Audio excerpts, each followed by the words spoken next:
En 2023, la demande pour mes services explose.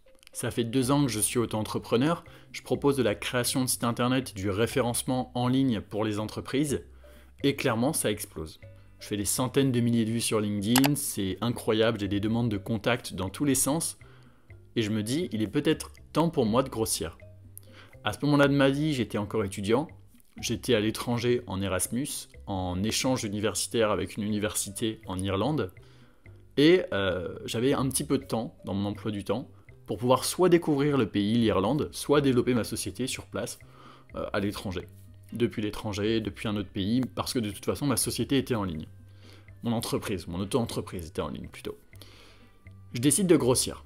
Parce qu'à cette époque-là, j'avais la conviction que le meilleur moyen d'avoir sa place dans la société, c'était de gagner plus, d'être le plus exceptionnel, de créer la plus grosse entreprise, d'être celui qui a la plus grosse en fait, pour dire les choses de façon grossière bien évidemment.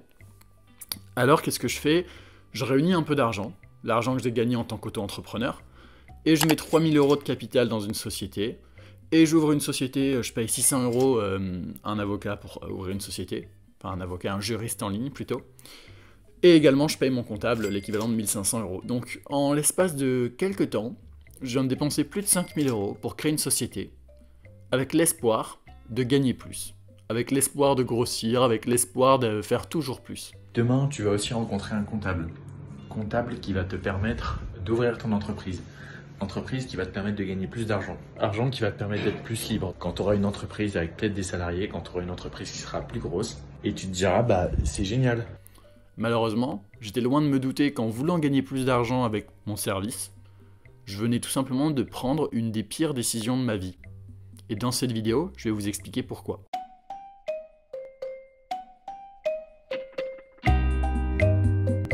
Bienvenue sur ma chaîne YouTube, je m'appelle Benjamin Tchaïka Légier, je suis entrepreneur donc, j'ai créé 2 entreprises, une société qui s'appelle webstratege.co qui est une agence de création de sites internet et de référencement en ligne, et un mentorat où j'accompagne les personnes à faire exactement le même métier que moi, et où je les forme de A à Z pour qu'elles puissent faire de la création de sites internet, en faire leur métier, devenir web stratège et en vivre tout simplement. Sur cette chaîne YouTube, je parle donc d'entrepreneuriat, de comment gagner sa vie avec son service, de tout ce qui touche à l'entrepreneuriat et surtout de comment faire en sorte d'entreprendre pour être libre et non pas pour devenir prisonnier et esclave de son business. Vous regardez une vidéo qui parle des SEO Agency et je vous souhaite un bon visionnage. Donc pour reprendre sur notre histoire, je viens de créer ma société. J'ai créé une SASU, une SASU. La pire forme de société pour gagner sa vie en France. Parce que c'est la forme de société qui est la plus imposée, et c'est la forme de société où quand tu veux te verser un salaire en tant que dirigeant, tu te fais allumer, clairement. Mais à l'époque, j'ai pris cette décision puisque toutes les sociétés sérieuses, en fait, elles se font en SASU, généralement, attention, je sais qu'il y a des exceptions, et c'était selon moi important d'avoir cette forme de société-là, en fait, pour le statut, tout simplement. Donc je me suis dit, pas grave, je vais gagner moins, mais mon but c'est de grossir tellement que de toute façon, les impôts ne me dérangeront plus. Très drôle Benjamin, tu es bien ambitieux. Oh mon dieu. Bref, qu'est-ce que je fais? À partir de ce moment-là, je me dis ok, c'est le moment de grossir. Mais pour grossir, il faut que je délègue. Et pour que je délègue, il faut que je recrute. Alors, je commence à vouloir recruter. En France, pour grossir, il y a plusieurs façons de le faire. Soit on prend des stagiaires, c'est entre guillemets la première chose qu'on peut faire. Soit on va prendre des alternants, c'est la deuxième étape. Soit on va prendre des salariés, c'est la troisième étape. Évidemment, je viens de me lancer, donc je décide de commencer par des stagiaires. J'ai investi environ 6 000 € dans le recrutement de stagiaires, j'en prends 2. Évidemment, les 2 sont payés. Évidemment, ils sont payés au minimum parce que j'ai très peu de budget. Voilà, je suis une boîte qui vient de démarrer, qui vient de se lancer, donc j'ai très peu de budget. Et j'essaye de compenser le fait que je les paye au minimum en leur offrant la meilleure qualité de travail possible, si vous voulez. Ils travaillent en ligne, je suis assez souple sur les horaires. Quand ils terminent le travail plus tôt, je les laisse terminer le travail et faire ce qu'ils veulent et quitter en fait le travail tout simplement, puisque moi ce qui compte c'est surtout qu'ils atteignent les objectifs et pas forcément qu'ils travaillent toute la journée et qu'ils fassent rien toute la journée. Donc voilà, j'essaie d'être le plus souple possible et je me rends compte de plusieurs choses. Premièrement, le problème avec les stagiaires, c'est que une fois qu'on a fini de les former, ils s'en vont. Bah oui, en fait, ils font un stage dans le cadre de leurs études, ce qui veut dire que leur but c'est d'acquérir des compétences, et une fois qu'ils ont ces compétences, ils n'ont plus trop d'intérêt à rester. Donc ce qui s'est passé avec un stagiaire, c'est que je l'ai formé entièrement, et une fois qu'il était formé, il est parti, et on n'a plus retravaillé ensemble, et entre guillemets, j'ai perdu 5 mois. Je dis entre guillemets parce que c'est un peu plus complexe que ça, je dirais pas que j'ai réellement perdu 5 mois, mais ça fait quand même mal au cœur quand on passe du temps à former quelqu'un que la personne s'en aille. Et je pense que vous pouvez comprendre le sentiment de perte que j'ai pu ressentir à ce moment-là. J'ai également recruté une autre stagiaire avec qui ça s'est extrêmement bien passé, on travaille encore aujourd'hui ensemble, mais ça je vais y revenir plus tard. Et ce qu'il faut bien comprendre, c'est que le problème des stagiaires, en fait, c'est que c'est des personnes qui ne sont pas formées. Donc vous devez les former. Donc le temps que vous les formez, le stage est déjà terminé. Donc en fait, le temps qu'elles deviennent opérationnelles, le stage est déjà terminé. Et l'autre problème, c'est évidemment que si vous voulez continuer de travailler avec elles, il faut soit les prendre en alternance ensuite, soit les prendre en CDI. Et si vous n'avez pas trop de budget, c'est un peu compliqué de les prendre en CDI. Donc au final, généralement, le format stagiaire n'est pas le format qui va faire décoller votre entreprise. C'est pas ça qui va vous aider à scaler, c'est pas ça qui va vous aider à grossir. Bon, moi je prends la claque de réalité à ce moment-là, et je me dis, bon, je fais le bilan un petit peu des 2 stagiaires que j'ai recrutés, que j'ai managés pendant 3-4 mois depuis l'étranger, et je me dis, en fait, ils m'ont coûté autant que ce qu'ils m'ont rapporté. Bref, pour la faire courte, j'ai recruté des gens, je les ai formés. Ça a un peu augmenté mon chiffre d'affaires, mais ça n'a pas du tout augmenté mon bénéfice. Au final, si j'étais resté tout seul et que j'avais pas fait de recrutement et que j'avais formé personne et que je m'étais pas, entre guillemets, fatigué à grossir mon activité, grossir le volume d'activité de mon entreprise, etc., ce serait revenu au même. J'aurais eu exactement la même vie, mais j'aurais eu juste moins de travail, moins d'efforts et moins de stress. Bon, c'est pas grave. Je me dis, c'est peut-être le format stagiaire qui fonctionne pas pour moi. Alors, je décide de commencer à essayer de recruter une alternante. Ok, une alternante ou un alternant. Je fais des recherches, je poste des annonces sur LinkedIn, je fais passer des dizaines d'entretiens.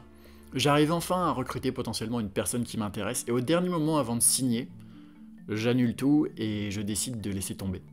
En fait, je me suis rendu compte que recruter un alternant, c'était trop de responsabilités. Je devais m'engager sur 2 ans, j'allais devoir avancer de l'argent, parce que même s'il y a des aides en France pour recruter un alternant, en réalité c'est extrêmement compliqué pour les obtenir, il faut faire plein de papiers, ensuite les aides sont payées après, en retard, etc. J'avais pas envie de m'imposer en fait ce stress-là, j'avais pas envie de m'imposer toute cette paperasse-là. En plus de ça, si je recrutais quelqu'un, ça veut dire que j'étais obligé d'avoir un certain volume d'activité pour pouvoir payer la personne. Donc voilà, personnellement, c'est pas un format qui m'a convenu, et en plus de ça, selon moi, c'était trop court-termiste, parce que, encore une fois, j'allais former une personne qui allait rester 2 ans et puis ensuite partir. Donc je me suis dit, ça vaut pas trop la peine, et là j'ai laissé tomber le recrutement, tout simplement d'un alternant, que j'allais devoir encore former, bien évidemment, pour que cette alternance soit opérationnelle. Maintenant, je me dis, bon, j'ai testé les stagiaires, ça n'a pas marché, alternant, c'est pas un format qui m'a vraiment convenu. Il me reste quoi? Il me reste chercher à avoir des salariés.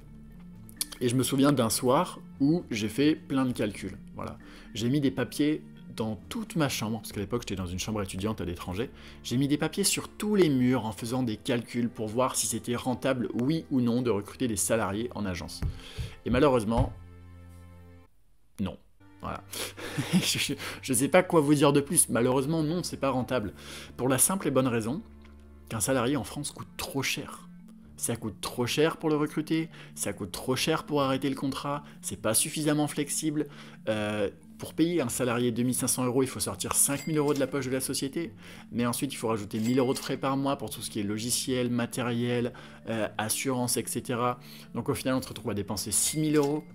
Vous vous rendez compte, une entreprise de création de site internet qui paye un salarié 6000 € par mois, ça veut dire qu'on doit signer au moins 2 créations de sites internet et qu'on est rentable seulement à la 3e consigne. Ça veut dire qu'il faut avoir un volume d'au moins 3 sites par mois, juste pour faire 30% de marge. Vous imaginez?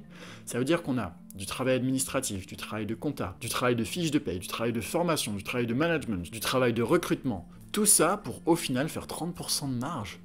Ça veut dire en fait qu'on doit augmenter notre charge de travail de 100% pour faire 30% de bénéfices en plus. Alors qu'on n'est même pas sûr de faire ces 30% de bénéfices en plus, hein. Je précise, parce que la majorité des gens, en fait, ils vont pas réussir à les faire, donc au final, ils vont faire 0 de bénéfices, quoi. Ils vont même perdre de l'argent. Et je me suis dit, mais en fait, est-ce que c'est vraiment ça que je veux? Prendre ce risque à ce point-là, m'engager avec une personne sur le long terme, être même pas sûr que ça fonctionne, commencer à devoir manager des gens, et peut-être qu'en fait, ils vont en avoir marre du métier, ils vont partir. Et je me suis dit, mais c'est pas possible, ça fonctionne pas.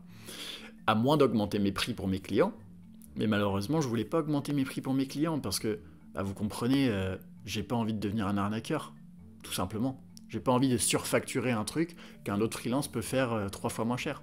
Je vais vous dire une petite anecdote entre nous. La majorité des agences, la majorité du travail des agences que j'ai vu depuis que j'étais freelance, ça m'avait dégoûté en fait. Je voyais des agences qui facturaient des forfaits de publicité mensuels beaucoup trop cher par rapport à ce que peut faire un freelance. Je voyais des agences de création de sites internet facturer un site 17 000 euros quand moi je le faisais le même pour 3 000 euros.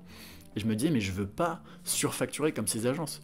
Et le jour où j'ai regardé combien coûte un salarié, le jour où j'ai regardé combien ça coûte de recruter des alternants, etc., j'ai compris pourquoi les agences surfacturent. J'ai compris pourquoi ça coûte si cher pour les agences de délivrer un service. C'est pas de leur faute, c'est pas que c'est des arnaqueurs. C'est juste que si elles ne font pas des prix agressifs et élevés comme ça, elles ne peuvent pas être rentables, elles ne peuvent pas faire de bénéfices, et le fondateur n'a aucun intérêt à développer l'agence. Donc du coup, il y a plusieurs choix. Soit je prends des salariés mais j'augmente mes prix et je surfacture mes clients, ça me fait mal de le dire mais c'est vrai. Soit je recrute des salariés au tarif le plus faible possible pour garder des prix faibles auprès de mes clients, mais à ce moment-là, c'est qui que je vais exploiter? Mes salariés. Donc au final, c'est soit j'arnaque mes clients, soit j'arnaque mes salariés. Et si je vais arnaquer ni l'un ni l'autre, au final, c'est qui doit compenser la charge de travail qu'il y a entre les deux pour délivrer le service à moindre prix? C'est moi le fondateur. Et voilà, je viens de vous résumer 1 an de recherche. Pendant 1 an, j'ai essayé de faire grossir mon agence. Pendant 1 an, j'ai regardé comment je pouvais recruter une alternante, des stagiaires, j'ai même managé 2 stagiaires. J'ai regardé combien ça coûtait concrètement de recruter des salariés. Et j'en suis arrivé juste à cette conclusion que c'est pas rentable. Voilà, super.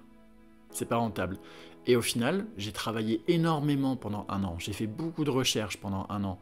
J'ai managé des stagiaires pratiquement sur la totalité de l'année. Et à la fin de cette année, quand je suis rentré en France, je me souviens le dernier jour quand j'ai quitté l'Irlande dans la voiture, je me suis dit mais merde quoi.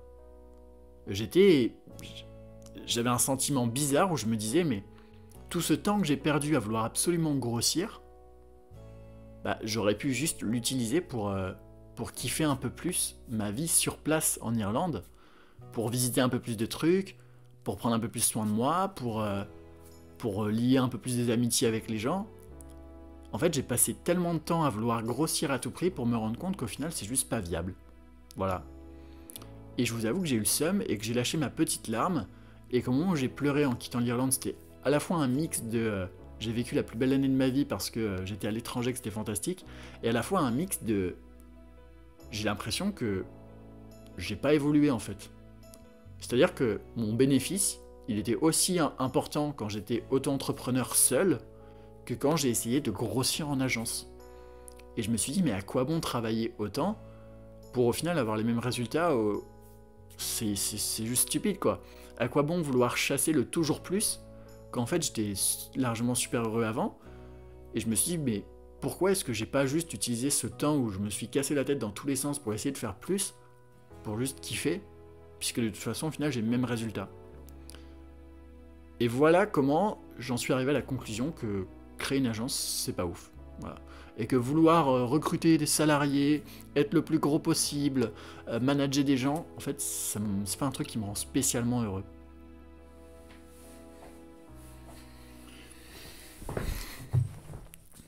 Et on en arrive donc au sujet de cette vidéo, c'est qu'aujourd'hui ça fait 2 ans que je suis en solo agency et je kiffe ma vie. Mais concrètement Benjamin, qu'est-ce que c'est une solo agency? Eh bien une solo agency c'est tout simplement une structure, une forme de société dans laquelle vous vendez du service, mais dans laquelle vous êtes seul, mais que vous pouvez passer des charges. Ce qui veut dire plusieurs choses. Premièrement, vous pouvez quand même déléguer. Certes, vous n'avez pas d'alternants, de stagiaires, de salariés qui sont là en fixe sur toute l'année, mais vous pouvez quand même déléguer parce qu'il existe les freelances. Et vous pouvez très bien, quand vous avez des pics d'activité, donner du travail à des freelances. Personnellement, c'est le sujet que j'ai abordé plus tôt dans la vidéo, la 2e stagiaire qui est arrivée chez moi et avec qui on s'est super bien entendu, je l'ai lancée en freelance avec mon cours en ligne Freelance System, et aujourd'hui, elle travaille pour moi lorsque j'ai des pics d'activité. Ce qui veut dire que même si je suis seul dans mon entreprise, lorsque j'ai vraiment beaucoup de travail, je peux déléguer et je peux m'alléger un petit peu pour retrouver un peu de vie sociale et de temps, ce qui est accessoirement sympa. Deuxième avantage d'être en solo agency, c'est que vous avez énormément de liberté. Pas de salariés à gérer, pas d'alternants à gérer, pas de stagiaires à gérer. Quand vous vous réveillez le matin, vous n'avez pas une personne à qui vous devez donner des ordres et lui dire quoi faire. ce qui est absolument relou, personnellement en tout cas je trouve. Donc ça vous donne énormément de liberté, de flexibilité. Vous n'avez pas besoin de prendre des bureaux pour surveiller les gens que vous avez embauchés, parce que de toute façon vous travaillez avec des freelances qui sont payés à la performance et qui sont payés au résultat. Donc on s'en fiche de comment ils travaillent, ce qui compte c'est qu'ils fassent le travail. En fait c'est absolument génial. Aujourd'hui j'ai un sentiment de sérénité où comme je ne cherche pas à tout prix à recruter pour grossir, juste, j'ai la liberté de faire ce que je veux, quand je veux, où je veux. Troisième point positif, c'est que du coup, je délivre de la qualité pour mes clients à un bon rapport qualité-prix. Comme c'est moi qui fais la majorité du travail pour mes clients et que je ne délègue pas, je ne suis pas obligé de rajouter des commissions d'agence énormes au-dessus de mes services juste pour être rentable parce que je dois payer quelqu'un. Non, absolument pas. En fait, en réalité, je facture mes clients le même prix qu'avant et du coup, ça permet de rester compétitif sur le marché qui est de plus en plus saturé vu le nombre de freelances qui se lancent aujourd'hui. Et enfin, dernier gros avantage d'être en format solo agency, selon moi, c'est la rentabilité. Comme c'est moi qui délivre un service à mon client et que je ne délègue pas, ou en tout cas que très peu quand j'ai des besoins ponctuels, ça me permet concrètement et simplement de garder la majorité des revenus pour moi et d'avoir une très grosse marge, ce qui fait que finalement je ne me tue pas à la tâche et je ne suis pas en train d'accepter 150 projets juste pour réussir à me dégager un salaire. En fait, le format solo agency, ça vous permet très concrètement d'avoir des bons revenus et de ne pas travailler 3-4 fois plus juste pour augmenter votre marge de 30%. Vous êtes seul, vous faites tout le travail. Quand vraiment vous avez trop de travail ou sur les tâches faciles à déléguer, vous pouvez embaucher des freelances payés au résultat que vous n'avez pas besoin de manager ou de surveiller et qui ne sont pas autant chargés que des salariés, stagiaires, alternants. Vous restez compétitif sur le marché parce que vous avez des bons prix. Vous restez libre de travailler où vous voulez, quand vous voulez, parce que vous n'avez personne à manager et pas de locaux. Vous avez des charges très basses, donc une forte rentabilité. Bref, c'est absolument génial. Aujourd'hui, à titre personnel, j'ai même poussé le bouchon encore plus loin parce que j'ai décidé que dans ma solo agency, je n'accepterai qu'un seul solo customer par mois. Le principe est simple, n'avoir qu'un seul nouveau client par mois dans mon entreprise. Parce que je ne peux pas me disperser sur plusieurs projets en même temps et parce que je préfère prendre un client qui va très bien me payer, pour lequel je vais pouvoir faire de la très grosse qualité, que d'en accepter plein à des prix trop faibles et de faire n'importe quoi pour tout le monde. En fait, concrètement, aujourd'hui, en voulant en faire moins, en me préservant, je fais de la meilleure qualité pour mes clients, à un prix plus accessible et en protégeant ma santé. Et encore mieux dans tout ça, au final, je gagne plus d'argent que quand j'essayais de grossir à tout prix et que j'ajoutais des frais sur des frais, sur des frais, sur des frais pour déléguer, faire de l'acquisition, alors qu'en étant tout seul, je peux minimiser tous ces frais et me faire un salaire largement décent. En fait, je pense qu'aujourd'hui, on est vraiment rentré dans une ère où les agences ne sont plus compétitives. Il y a tellement de freelances qui se lancent, il y a tellement d'indépendants qui se lancent, que le format agence avec des salariés n'a juste plus aucun sens. Elles ne sont pas compétitives, elles sont trop chères, elles ne sont pas assez flexibles, elles ont trop de charges, trop de coûts, et leur fondateur doit trop travailler pour faire des marges qui sont trop faibles. Alors qu'à l'inverse, avec le format soit auto-entrepreneur freelance, soit solo agency, on peut se permettre de recruter des freelances, de travailler avec des freelances, d'être beaucoup plus flexible, d'avoir des frais plus réduits et donc de pouvoir mieux servir nos clients à des tarifs plus intéressants. J'espère que cette vidéo vous aura éclairé sur ce qu'est concrètement une solo agency. Si vous avez hésité à lancer ou ouvrir une agence, réfléchissez donc bien à si vous voulez créer une agence traditionnelle ou une solo agency, vous êtes seul et vous travaillez qu'avec des freelances. Personnellement, je vous recommande plutôt le format solo agency de par mon expérience, mais encore une fois, à vous de voir. Et enfin, dernière chose, dernier regret que j'ai personnellement, c'est d'avoir créé une société sous la forme SA-SU. J'aurais dû créer une EURL qui est bien plus avantageuse pour se verser un salaire et qui permet tout de même de déduire les charges et qui est bien plus avantageuse si vous voulez créer une solo agency de service. Voire même j'irai encore plus loin, mais si vous êtes auto-entrepreneur et à l'étape de réfléchir à si vous voulez vraiment passer en société ou pas, considérez maintenant de peut-être aller dans un autre pays où les sociétés et auto-entreprises peuvent déduire des charges, mais où il y a un peu moins de taxes qu'en France, parce que la France reste quand même très très chère, et pour vous verser un salaire en société, vous allez avoir beaucoup de mal si vous restez ici. Sur ce, pour toutes les personnes qui veulent se lancer dans l'entrepreneuriat, et plus spécifiquement dans la création de sites internet et le référencement SEO pour en faire leur métier et en vivre, vous pouvez cliquer sur le lien dans la description de cette vidéo, et je vous expliquerai absolument tout avec mon mentorat. Et sur ce, on se dit à la semaine prochaine pour une prochaine vidéo. C'était Benjamin, salut. Benjamin, créateur de freelance système. La formation pour changer de vie, c'est le système. On passe de zéro à indépendant financièrement. On travaille dur, on est son propre président. Plus de patrons, plus de 9 heures par jour. On vit libre comme des rois, pour toujours. Le chemin de la